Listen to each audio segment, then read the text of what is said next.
hivyo hakuna kulala. Hayo ni maneno ya mzee wetu marehemu Mzee Mtei, mzee wetu wa Arusha na hapa kwao. Sawa. Sasa kama kwa nini nasema hivi kwamba katiba mpya imeanza tangu miaka hiyo mpaka leo, lakini CCM hawataki kwa makusudi wakabadilisha marehemu. Kwa nini katiba mpya? Kwa sababu za msingi kabisa. Mheshimiwa Tundu Lissu kaekwa ndani.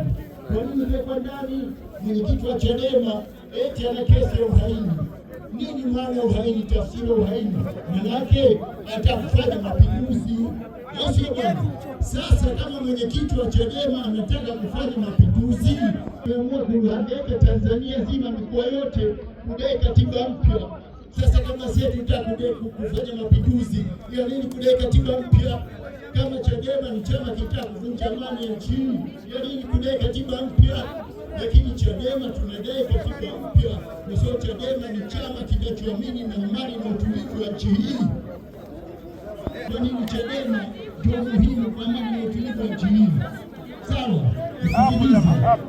Tarehe 29 Chadema ikafungiwa. Mwenyekiti wa Chadema akafungiwa. Makamu wetu Heche alikuwa yuko ndani.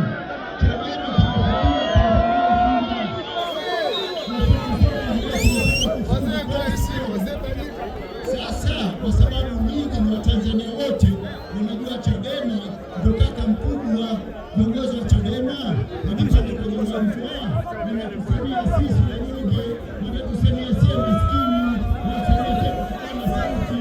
Lakini tarehe 29 walipoanza Chadema kufungiwa, mwenyekiti wao ni ndani, makamu wa ndani, wakaona wao uchaguzi unafanyika kwa ukalazi kwa hiari. Wale wananchi wa Tanzania wanaona hatukai nyuma yetu na sasa tukubali kufanya uchaguzi hapa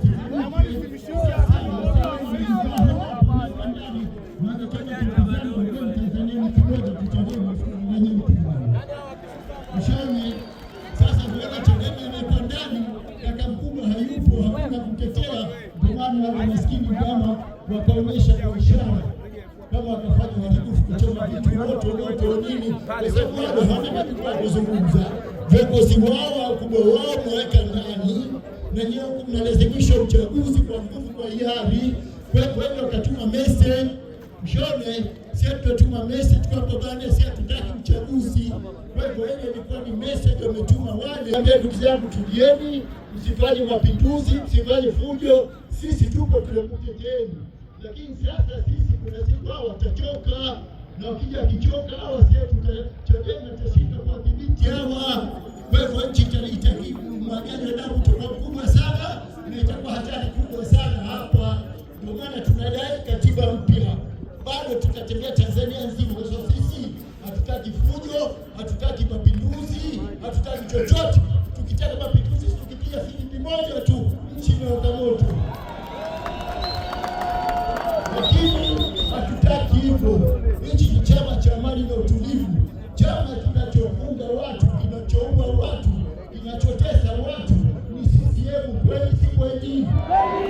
Sasa namdanganya nani bwana?